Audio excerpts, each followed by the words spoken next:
চলে আসলো পবিত্র শবে বরাত। আলহামদুলিল্লাহ, এখনো পর্যন্ত আপনারা জানলেন না 2026 সালের কত তারিখে কী বারে পবিত্র শবে বরাত, সম্মানিত রাত। এখনো পর্যন্ত আপনারা জানেন না যে পবিত্র শবে বরাত এর রোজা কতটি রাখতে হবে। 3টি রাখবেন নাকি 1টি রাখবেন, কয়টি রাখতে হবে, এই রোজার নিয়ত আপনারা কিভাবে করবেন এখনও আপনি শিখেন নাই। এই রোজা আপনি যখন রাখবেন, কোন ভুলগুলো করলে আপনার রোজা কবুল হবে না এখনও পর্যন্ত আপনি জানলেন না। তো মনোযোগ দিয়ে শুনুন।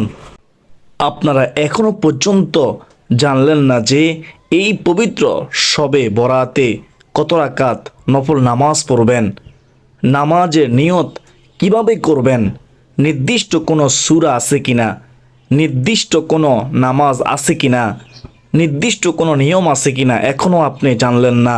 প্রিয় দিনদার মুসলমান ভাই ও বোনেরা, এই রাত অত্যন্ত দামি রাত। এই রাতে এমন একটি ইসমে আজম আছে যে ইসমে আজমের মাধ্যমে দোয়া করতে দেরি আল্লাহ তাআলা কবুল করতে দেরি করবেন না। সে ইসমে আজমটিও বলে দেবে ইনশাআল্লাহ। তো আপনারা ধৈর্য সহকারে আজকের এই গুরুত্বপূর্ণ আলোচনাটি শুরু থেকে শেষ পর্যন্ত শুনতে থাকুন। আমার বিশ্বাস, যারা চান পবিত্র শবে বরাতের রাতে ইবাদতের মাধ্যমে আল্লাহ তাআলাকে সন্তুষ্টি করতে, যারা চান রোজা রেখে আল্লাহ তাআলাকে সন্তুষ্টি করতে, যারা চান আল্লাহ তাআলার পক্ষ থেকে রহমত, বরকত, মাগফিরাত, তারা অবশ্যই আজকের এই গুরুত্বপূর্ণ আলোচনাটি শুরু থেকে শেষ পর্যন্ত মনোযোগ দিয়ে শুনবেন ইনশাআল্লাহ। আল্লাহ তাআলা আমাকে, আপনাকে, আমাদের সবাইকে মনোযোগ দিয়ে শোনার বোঝার তৌফিক দান করুন, আমিন। তো প্রিয় দিনদার মুসলমান ভাই ও বোনেরা, আমরা প্রথমে জেনে নেই এই 2026 সালের কত তারিখে পবিত্র শবে বরাত, সম্মানিত রাত, মুক্তির রাত। মনোযোগ দিয়ে শুনবেন। এই 2026 সালের 3 ফেব্রুয়ারি অর্থাৎ রোজ মঙ্গলবার দিবাগত রাত পবিত্র শবে বরাতের রাত, সম্মানিত রাত, সুবহানাল্লাহ, মুক্তির রাত। আবারও বলতেছি, এই 2026 সালের ফেব্রুয়ারি মাসের 3 তারিখ মঙ্গলবার দিবাগত রাত পবিত্র শবে বরাত। আপনারা রোজা কয়টি রাখবেন শুনেন। অনেকে প্রশ্ন করে থাকেন যে আমরা একটি রোজা রাখলে কি রোজা হবে না, আমরা কয়টি রোজা রাখবো, কিভাবে নিয়ত করব। তো শুনেন, আমরা পবিত্র শবে বরাতের রোজা 3টি রাখব, তাহলে আইএমএ বীজের রোজাও পালন হয়ে যাবে। আইএমএ বীজের রোজা সম্পর্কে হাদিসের মধ্যে আছে, রাসূলুল্লাহ সাল্লাল্লাহু আলাইহি ওয়াসাল্লাম নিজে সবসময় আইয়ামে বীজের রোজা রাখতেন। প্রত্যেক মাসে 13, 14, 15 তারিখে এই 3টি রোজা রাখতেন। রাখলে কি পুরস্কার? রাসূলুল্লাহ সাল্লাল্লাহু আলাইহি ওয়াসাল্লাম বলেন, যদি কেউ আল্লাহকে সন্তুষ্টি করার জন্য এই 3টি রোজা রাখে, বেহেশতের পথের ইউটিউব চ্যানেলের সুপ্রিয় দর্শক শ্রোতা, আমার নবীজি বলেন, তাহলে আল্লাহ রাব্বুল আলামিন তার আমলনামায় 1 বছর রোজা রাখার, নফল রোজা রাখার সওয়াব দান করবেন। সুবহানাল্লাহ, এটা কোনো সাধারণ কথা নয়, অনেক দামি কথা। এর চেয়ে সুসংবাদ আর কি হতে পারে, একবার ভেবে দেখুন। তো আমরা 3টি রোজা রাখার চেষ্টা করব ইনশাআল্লাহ। তাহলে আমাদের 2টি লাভ।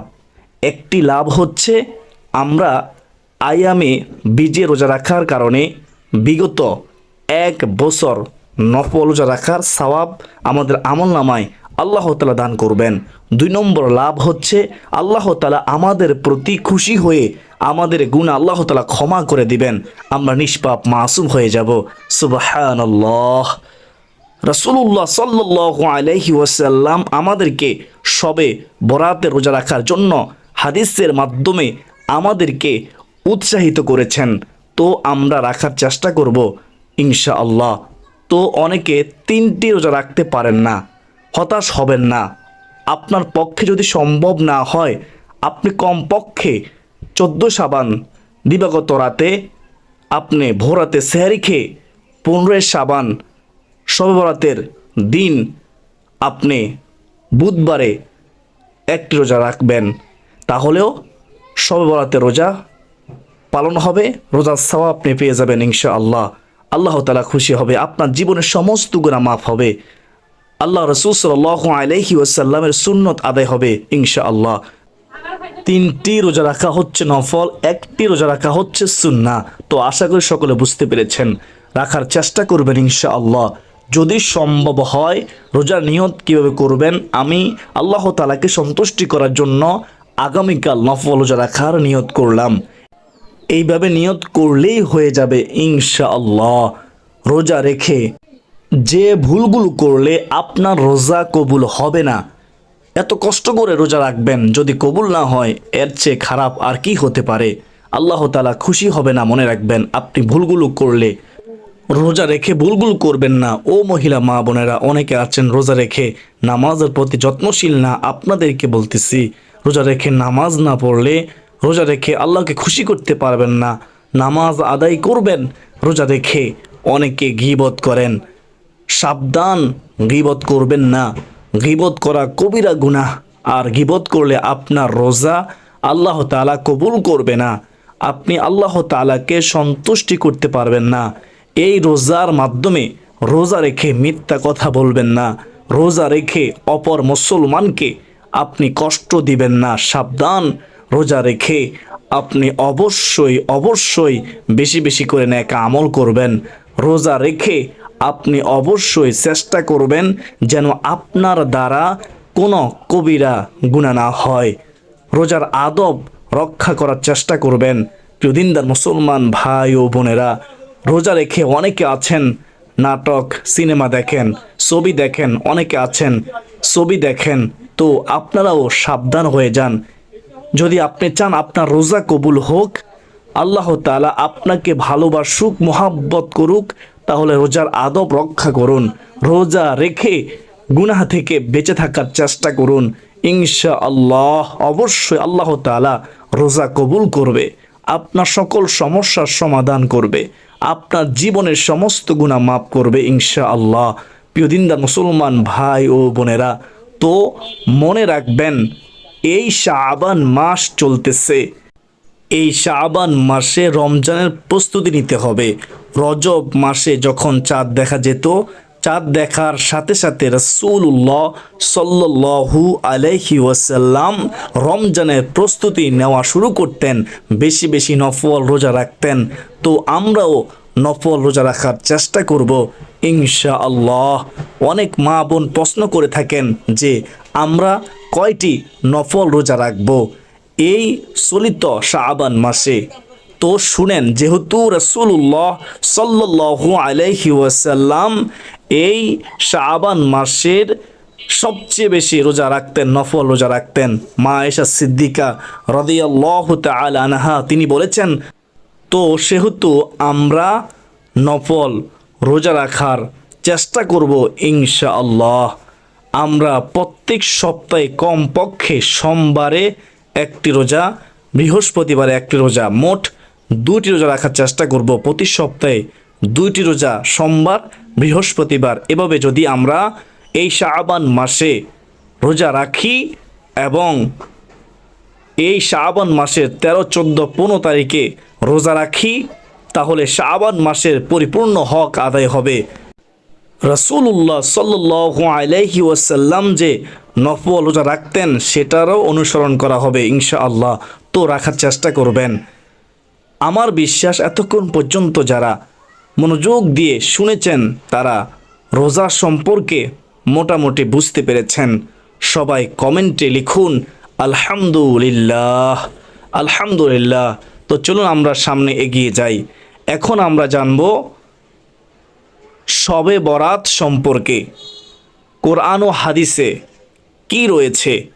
আমরা কেন পবিত্র শবে বরাতের রাতে ইবাদত করব, কেন আমরা জিকির করব, তাসবিহ তাহলিল পড়ব, নেক আমল করব, নামাজ কোরআন তেলাওয়াত করব, তওবা ইস্তিগফার পড়ব, দুরূদ শরীফ পড়ব, কেন পড়ব, এর কারণ কি?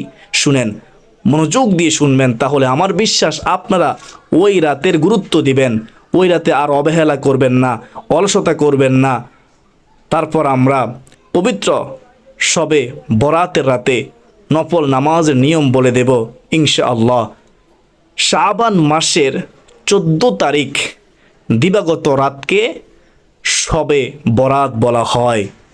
শবে বরাত কথাটি ফার্সি থেকে এসেছে। সব মানে রাত, বরাত মানে হলো মুক্তি। শবে বরাত অর্থ মুক্তির রাত। শবে বরাতের আরবি হলো লাইলাতুল বারাআত। হাদিস শরীফে যাকে বলা হয় নিসফে মিং শাবান বা শাবান মাসের মধ্য দিবসের রজনী বলা হয়েছে। ভারতীয় উপমহাদেশ, পারস্য সহ পৃথিবীর অনেক দেশের ফার্সি, উর্দু, বাংলা, হিন্দি সহ নানা ভাষায় যা শবে বরাত নামেই অধিক পরিচিত। সুবহানাল্লাহ, সুবহানাল্লাহ। কুরআনুল কারীমে এসেছে যে হামিম, শপথ উজ্জ্বল কিতাবের, নিশ্চয়ই আমি তা নাজিল করেছি এক বরকতময় রাতে। নিশ্চয় আমি ছিলাম সতর্ককারী, যাতে সব গুরুত্বপূর্ণ বিষয় নির্ধারিত হয়। সুবহানাল্লাহ। এই নির্দেশ আমার তরফ থেকে, নিশ্চয়ই আমি আল্লাহ দুধ ফাটিয়ে থাকি। সুবহানাল্লাহ। সূরা দুখান আয়াত হচ্ছে 1 থেকে 5। মুফাসসিরিনে কেরামগণ বলেন এখানে লাইলাতুম মুবারাকা বা বরকতময় রজনী বলে শাবান মাসের পূর্ণিমার রাতকেই বোঝানো হয়েছে। সুবহানাল্লাহ। তাফসিরে মাজহারি, রুহুল মানি ও রুহুল বায়ান হযরত ইকরিমা রাদিয়াল্লাহু তাআলা আনহু প্রমুখ কয়েকজন তাফসির থেকে বর্ণিত আছে। সূরা দুখানের 2য় আয়াতে বরকতের রাত বলে শবে বরাতকে বোঝানো হয়েছে। সুবহানাল্লাহ। মারিফুল কোরআন নবীজি সাল্লাল্লাহু আলাইহি ওয়াসাল্লাম বললেন, রহমাতুল লিল আলামিন নবীজি বললেন, এটা হলো অর্ধ শাবানের রাত। এই রাতে আল্লাহ তাআলা তার বান্দাদের প্রতি মনোযোগ দেন, ক্ষমা প্রার্থনাকারীদের ক্ষমা করে দেন, অনুগ্রহ প্রার্থীদের অনুগ্রহ করেন, দয়া করেন, আর বিদ্বেষ পোষণকারীদের তাদের অবস্থাতে ছেড়ে দেন। নাউজুবিল্লাহ হিমিং জালিক। খুব গুরুত্বপূর্ণ একটি হাদিস, মনোযোগ দিয়ে শুনেন। হাদিস শরীফে আছে হযরত মুআয ইবনে জাবাল রাদিয়াল্লাহু তাআলা আনহু থেকে বর্ণিত। তিনি বর্ণনা করতেছেন নবী করিম সাল্লাল্লাহু আলাইহি ওয়াসাল্লাম বলেছেন, আল্লাহ তাআলা অর্ধ শাবানের রাতে তার মাখলুকাতের দিকে, আল্লাহ তাআলার সৃষ্টিগুলোর দিকে রহমতের দৃষ্টি দেন এবং মুশরিক ও বিদ্বেষ পোষণকারীকে, এই 2 শ্রেণী ছাড়া সবাইকে ক্ষমা করে দেন মহান আল্লাহ তাআলা। সুবহানাল্লাহ। সাধারণ ক্ষমার ঘোষণা করা হয়, শুধুমাত্র যারা হিংসা করে তাদেরকে ক্ষমা করে না, যতক্ষণ না তারা তওবা করে ফিরে আসবে। যারা মুশরিক, যতক্ষণ না তারা তওবা করে ফিরে আসবে ততক্ষণ পর্যন্ত আল্লাহ তাআলা তাদেরকে ক্ষমা করবে না, পবিত্র শবে বরাতের রাতেও। অথচ আল্লাহ তাআলা সাধারণ ক্ষমার ঘোষণা দিয়েছেন এই সম্মানিত রাতে। সুবহানাল্লাহ। সহিহ ইবনে মাজাহ শরীফের হাদিস, হাদিস নম্বর হচ্ছে 1390। আর অন্যান্য হাদিসের কিতাবের মধ্যে রয়েছে হযরত আয়েশা সিদ্দিকা রাদিয়াল্লাহু তাআলা আনহা বলেন, হাদিসটি শুনবেন, একবার রাসূলুল্লাহ সাল্লাল্লাহু আলাইহি ওয়াসাল্লাম নামাজে দাঁড়ালেন এবং এত দীর্ঘ সিজদা করলেন যে তিনি বলতেছেন, আমার ধারণা হলো যে তিনি মৃত্যুবরণ করেছেন। আমি তখন উঠে তার পা মোবারকের বৃদ্ধাঙ্গুলি নাড়া দিলাম, তার বৃদ্ধাঙ্গুলি নড়ল। তিনি সেজদা থেকে মাথা উঠালেন এবং নামাজ শেষ করে আমাকে লক্ষ্য করে বললেন, হে আয়েশা, তোমার কি এ আশঙ্কা হয়েছে? আমি উত্তরে বললাম, ইয়া রাসূলুল্লাহ, ইয়া হাবিব আল্লাহ নবী গো, আপনার দীর্ঘ সেজদা থেকে আমার আশঙ্কা হয়েছিল আপনি মৃত্যুবরণ করেছেন কিনা। নবীজি সাল্লাল্লাহু আলাইহি ওয়াসাল্লাম বললেন, তুমি কি জানো এটা কোন রাত? এটা কোন রাত তুমি কি জানো হে আয়েশা? আমি বললাম, আল্লাহ রাসূল সাল্লাল্লাহু আলাইহি ওয়াসাল্লামই ভালো জানেন। সুবহানাল্লাহ, কত সুন্দর জবাব। তখন নবীজি সাল্লাল্লাহু আলাইহি ওয়াসাল্লাম বলেন, হে আয়েশা শুনো, এটা হলো অর্ধ শাবানের রাত। এই রাতে আল্লাহ তাআলা তার বান্দাদের প্রতি মনোযোগ দেন।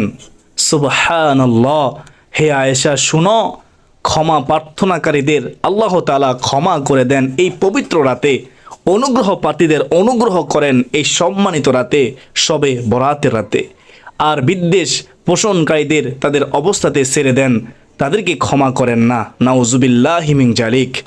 শুআবুল ঈমান 3য় খণ্ড, পৃষ্ঠা নম্বর হচ্ছে 382।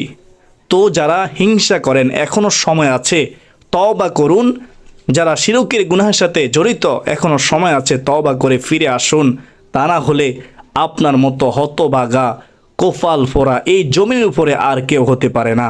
আল্লাহ তাআলা আমাদের সবাইকে বুঝার তৌফিক দান করুন। সকলে কমেন্টে লিখি আল্লাহুম্মা আমিন। হযরত আয়েশা রাদিয়াল্লাহু তাআলা আনহা তিনি বর্ণনা করতেছেন, হাদিসটি শুনবেন, চমৎকার একটি হাদিস।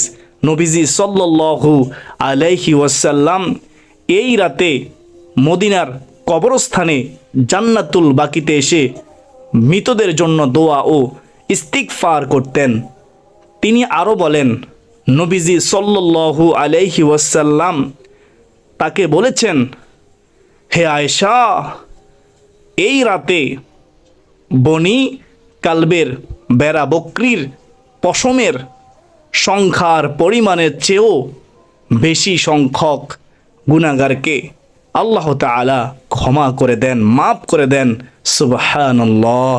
আল্লাহ তাআলা তার বন্ধুর উম্মতদেরকে কতই না ভালোবাসে, এর চেয়ে সুসংবাদ আর কি হতে পারে? কিন্তু আমরা বুঝতেছি না, আমরা অবহেলায় ওই রাতটা কাটিয়ে দেই, অলসতা করে ঘুমিয়ে থাকি, ইবাদত করি না। আল্লাহ তুমি আমাদেরকে ওই রাতে ইবাদত করার তৌফিক দান করো, আমিন। ওই রাতে আমরা কবর জিয়ারত করব ইনশাআল্লাহ। তিরমিজি শরীফের হাদিস নম্বর হচ্ছে 739 নম্বর হাদিস। আরও একটি হাদিস শুনেন। রাসূলুল্লাহ সাল্লাল্লাহু আলাইহি ওয়াসাল্লাম বলেন, যখন শাবানের মধ্য দিবস আসবে তখন তোমরা রাতে নফল ইবাদত করবে ও দিনে রোজা পালন করবে। ইবনে মাজাহ শরীফের হাদিস। এজন্য আমরা পবিত্র শবে বরাতের অর্থাৎ শাবান মাসের 14 তারিখ দিবাগত রাতে আমরা ইবাদত করি, নামাজ পড়ি, তাসবিহ তাহলিল পড়ি, জিকির আজকার করি, তেলাওয়াত করি, দুরূদ শরীফ তওবা ইস্তিগফার পড়ি। আশা করি সকলে বুঝতে পেরেছেন। এবং দিনের বেলায় আমরা রোজা পালন করি, কেননা রাসূলুল্লাহ সাল্লাল্লাহু আলাইহি ওয়াসাল্লাম নিজে রোজা রাখতেন এবং আমাদেরকে রোজা রাখার জন্য আমাদেরকে উৎসাহিত করেছেন হাদিসের মাধ্যমে। সুবহানাল্লাহ। নবী করিম সাল্লাল্লাহু আলাইহি ওয়াসাল্লাম বলেছেন, 14 শাবান দিবাগত রাত যখন আসে তখন তোমরা এই রাতে ইবাদত বন্দেগীতে কাটাও, নামাজের মাধ্যমে কাটাও, জিকিরের মাধ্যমে কাটাও, কোরআন তেলাওয়াতের মাধ্যমে কাটাও এবং দিনের বেলায় তোমরা রোজা রাখো। কেননা ও আমার উম্মত শুনো, এই দিন সূর্যাস্তের পর আল্লাহ তাআলা দুনিয়ার আসমানে নেমে আসেন এবং আহ্বান করেন, কোনো ক্ষমা প্রার্থী আসো কি? কোনো গুনাহগার আসো কি? কোনো পাপী আসো কি? আমার কাছে ক্ষমা চাও, মাপ চাও, আমি আল্লাহ ক্ষমাশীল, আমি ক্ষমা করব। সুবহানাল্লাহ, সুবহানাল্লাহ। আল্লাহ তাআলা নিজে ডাকবেন ক্ষমা করার জন্য ওই রাতে, সম্মানিত রাতে, শবে বরাতের রাতে। অথচ আমরা অবহেলা করি, অলসতা করি। নবীজি বলেন ওই রাতে আল্লাহ তাআলা ডাকেন, কোনো রিজিক প্রার্থী আসো কি? আমি রিজিক দেব, আমি রজ্জাক, রিজিক দাতা, আমার কাছে সাহায্য চাও। নবীজি বলেন ওই রাতে আল্লাহ তাআলা ডেকে ডেকে বলেন দুনিয়াবাসীকে, আছো কি কোনো বিপদগ্রস্ত, বিপদে পড়ে আছো? আমি উদ্ধার করব, আমার কাছে সাহায্য চাও। আমার নবী, দয়ার নবী, মায়ার নবী, রহমাতুল লিল আলামিন নবীজি বলেন, এইভাবে আল্লাহ তাআলা ভোর পর্যন্ত মানুষের বিভিন্ন প্রয়োজনের কথা উল্লেখ করে করে আহ্বান করতে থাকেন। ইবনে মাজা শরীফের হাদিস 1384 নম্বর হাদিস। সুবহানাল্লাহ সুবহানাল্লাহ। আর কিভাবে বললে আপনারা বুঝবেন? তো আমরা এই রাতের গুরুত্ব দেব ইনশাআল্লাহ। এছাড়া প্রতি মাসের 13, 14 ও 15 তারিখ আইএমএ বীজের নফল রোজা তো আছেই, যা হজরত আদম আলাইহিসসালাম পালন করেছিলেন এবং আমাদের প্রিয় নবী সাল্লাল্লাহু আলাইহি ওয়াসাল্লামও পালন করতেন, যা মূলত সুন্নাত।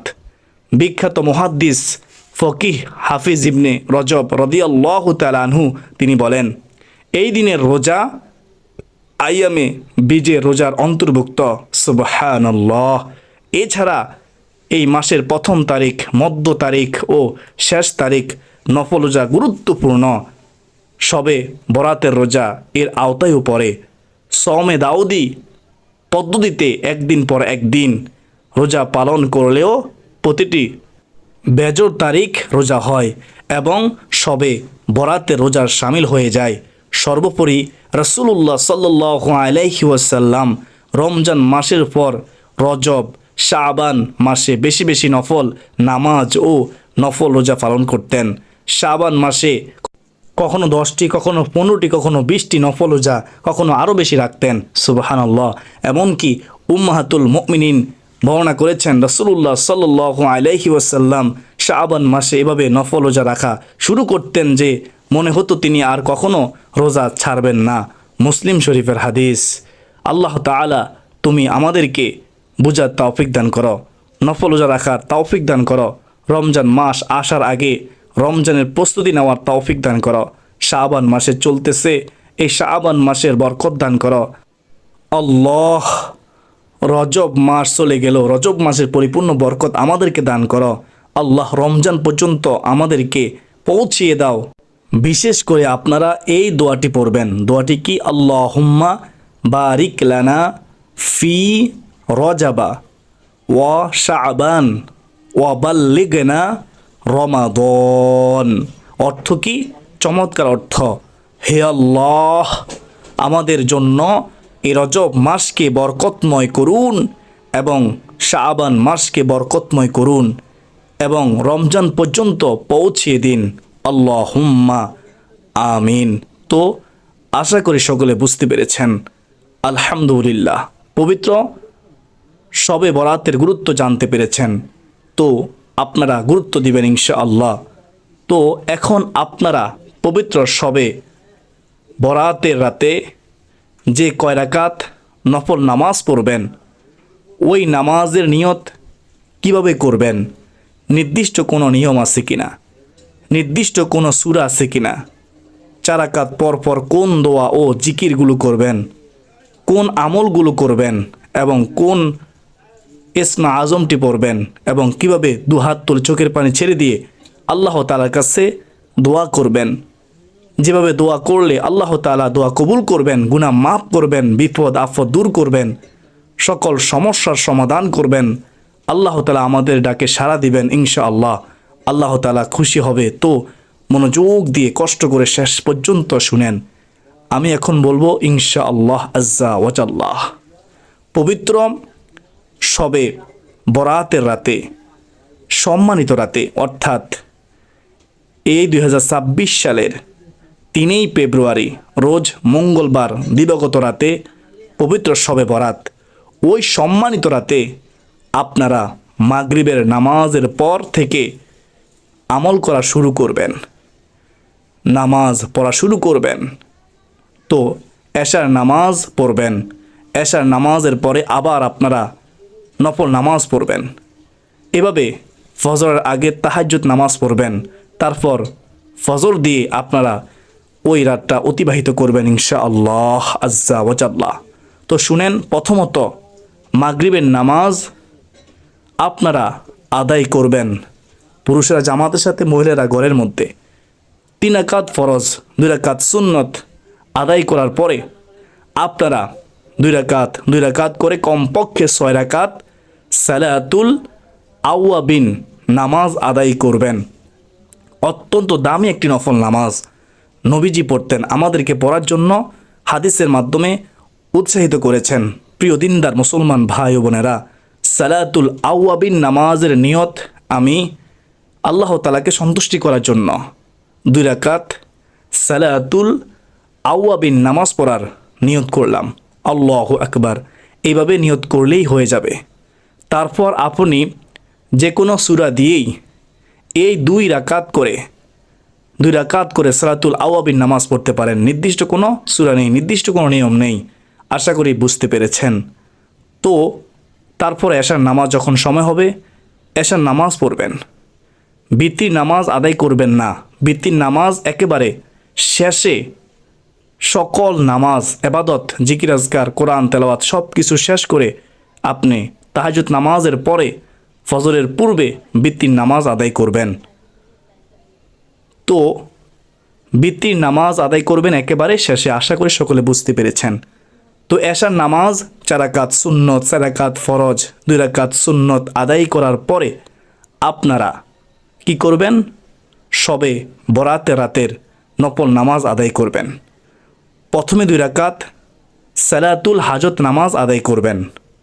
নির্দিষ্ট কোনো নিয়ম নেই, নির্দিষ্ট কোনো সূরা নেই। নিয়ত করবেন এভাবে, আমি আল্লাহ তাআলাকে সন্তুষ্টি করার জন্য 2 রাকাত সালাতুল হাজত নামাজ পড়ার নিয়ত করলাম। এভাবে নিয়ত করে আপনি আদায় করে নেবেন। তারপরে 2 রাকাত তাওবার নামাজ আদায় করবেন। এই সম্মানিত রাতে গুনাহের কথা স্মরণ করে আমি আল্লাহ তাআলাকে সন্তুষ্টি করার জন্য 2 রাকাত তাওবার নামাজ পড়ার নিয়ত করলাম। এইভাবে নিয়ত করে আপনি আদায় করবেন। নির্দিষ্ট কোনো নিয়ম নেই, নির্দিষ্ট কোনো সূরা নেই। মনোযোগ সহকারে আদায় করবেন। আশা করি বুঝতে পেরেছেন। তো তারপরে আপনারা 2 রাকাত করে কমপক্ষে 12 রাকাত নফল নামাজ আপনারা পবিত্র সবে বরাতের নফল নামাজ পড়বেন। কয় রাকাত করে? 2 রাকাত করে, 2 রাকাত করে। প্রতি 2 রাকাত পরপর সালাম ফিরাবেন। তো 2 রাকাত করে 4 রাকাত যখন হবে, 4 রাকাত পরপর আপনারা এই 4টি জিকির অবশ্যই করবেন। একেবারে সহজ, ছোট সহজ, কিন্তু আল্লাহ তাআলার কাছে অধিক দামি, অত্যন্ত দামি জিকির। 4টি জিকির নবীজি সাল্লাল্লাহু আলাইহি ওয়াসাল্লামের কাছেও সবচেয়ে দামি বাক্য এই 4টি বাক্য, 4টি জিকির। কি কি? 1 নম্বর হচ্ছে সুবহানাল্লাহ, 2 নম্বরে হচ্ছে আলহামদুলিল্লাহ, 3 নম্বরে হচ্ছে আল্লাহু আকবার, 4 নম্বরে হচ্ছে লা ইলাহা ইল্লাল্লাহ। আপনি যদি অন্যান্য আমল করতে নাও পারেন, অনুরোধ করব কমপক্ষে প্রতি 4 রাকাত পরপর এই 4টি জিকির করবেন 100 বার করে। কতবার করে? 100 বার করে পড়ার চেষ্টা করবেন। চাইলে আপনি বেশিও পড়তে পারেন, বেশিক্ষণ সময় লাগবে না ইনশাআল্লাহ। মনোযোগ সহকারে পড়বেন, তাড়াহুড়ো করবেন না। অনেকে তাড়াহুড়ো করেন। সুবহানাল্লাহ, সুবহানাল্লাহ, সুবহানাল্লাহ, সুবহানাল্লাহ, এভাবে পড়বেন। আলহামদুলিল্লাহ, আলহামদুলিল্লাহ, আলহামদুলিল্লাহ, এভাবে পড়বেন। তারপর আল্লাহু আকবার, আল্লাহু আকবার, আল্লাহু আকবার, এভাবে পড়বেন। তারপরে লা ইলাহা ইল্লাল্লাহ, লা ইলাহা ইল্লাল্লাহ, লা ইলাহা ইল্লাল্লাহ, এভাবে আপনারা পড়বেন। তো প্রিয় দিনদার মুসলমান ভাই বোনেরা, এভাবে যদি আপনি পড়তে পারেন, আমার বিশ্বাস আপনাদের মরা কলব জীবিত হবে, চোখ দিয়ে আল্লাহর ভয়ে পানি বের হবে ইনশাআল্লাহ। আল্লাহ তাআলা খুশি হবে, আপনার সকল সমস্যার সমাধান হবে। প্রিয় মুসলমান ভাই বোনেরা, কোরআনিক ট্রিটমেন্ট 1 ইউটিউব চ্যানেল সুপ্রিয় দর্শক, তারপর দুরূদ শরীফ পড়বেন সাল্লাল্লাহু আলাইহি ওয়াসাল্লাম 100 বার পড়বেন। তারপর ইসমে আজম আপনি 3 বার পড়বেন, ইয়া জাল জালালি ওয়াল ইকরাম, ইয়া জাল জালালি ওয়াল ইকরাম, ইয়া জাল জালালি ওয়াল ইকরাম। আমরা সবাই জানি ইসমে আজমের মাধ্যমে দোয়া করতে দেরি আল্লাহ তাআলা কবুল করতে দেরি করে না। একদিক দিয়ে হচ্ছে সবে বরাতের রাত, আল্লাহ তাআলা নিজে আমাদেরকে ডাকতেছেন ক্ষমা করার জন্য, রিজিক দেওয়ার জন্য, বিপদ থেকে মুক্তির জন্য, আমাদের হাজত পূরণের জন্য। আর অন্যদিকে আপনি ইসমে আজমের মাধ্যমে আল্লাহ তাআলাকে ডাকতেছেন। অবশ্যই এই ডাকে আল্লাহ তাআলা সাড়া দিবে, অবশ্যই আপনার দোয়া কবুল করবে, মনের আশা পূর্ণ করবে ইনশাআল্লাহ। তো ইসমে আজমটি 3 বার পড়ার পরে তারপর আপনি চাইলে আপনি অন্যান্য আমলও করতে পারেন, অন্যান্য দোয়া জিকিরগুলো করতে পারেন। তো কমপক্ষে এইভাবে এই নিয়মে 4 রাকাত পরপর তাসবিহ তাহলিল দুরূদ শরীফ পড়বেন ইনশাআল্লাহ, ইসমা আজম পড়বেন, আর আস্তাগফিরুল্লাহ আস্তাগফিরুল্লাহ এটি আপনি যতবার ইচ্ছে ততবার পড়বেন, কমপক্ষে 100বার পড়ার চেষ্টা করবেন। আস্তাগফিরুল্লাহ আস্তাগফিরুল্লাহ আস্তাগফিরুল্লাহ। তো এভাবে তারপরে আপনি সর্বশেষ মুনাজাহাত করবেন, 2 হাত চোখের পানি ছেড়ে দিয়ে আল্লাহ তাআলার দরবারে তুলবেন। তোলার পরে আল্লাহ তাআলার কাছে সাহায্য চাইবেন। প্রথমে আল্লাহ তাআলার শুকরিয়া আদায় করবেন, তারপর দুরূদ শরীফ পড়বেন শুরুতে, তাহলে মুনাজাত কবুল হবে ইনশাআল্লাহ। তো আশা করি সকলে বুঝতে পেরেছেন। পবিত্র শবে বরাতের রাতে এইভাবে আপনারা নামাজ আদায় করবেন। প্রতি 4 রাকাত পরপর এই তাসবিহ তাহলিল দুরূদ শরীফ তাওবা ইস্তিগফার পড়বেন, ইসমা আজম পড়ে তারপর দোয়া করবেন ইনশাআল্লাহ। আল্লাহ তাআলা আমাকে আপনাকে আমাদের সবাইকে বুঝার মানার আমল করার তৌফিক দান করুন, আমিন। যদি কোনো আপনাদের প্রশ্ন থাকে কমেন্টে আপনারা প্রশ্ন করতে পারেন, আপনাদের প্রশ্নের জবাব দেওয়ার জন্য চেষ্টা করব ইনশাআল্লাহ। বেহেশতের পথের ইউটিউব চ্যানেল সুপ্রিয় দর্শক শ্রোতা, আসলে এই পর্যন্তই। সকলে সুস্বাস্থ্য কামনা করে বিদায় নিচ্ছি। আসসালামু আলাইকুম ওয়া রাহমাতুল্লাহি ওয়া বারাকাতুহু।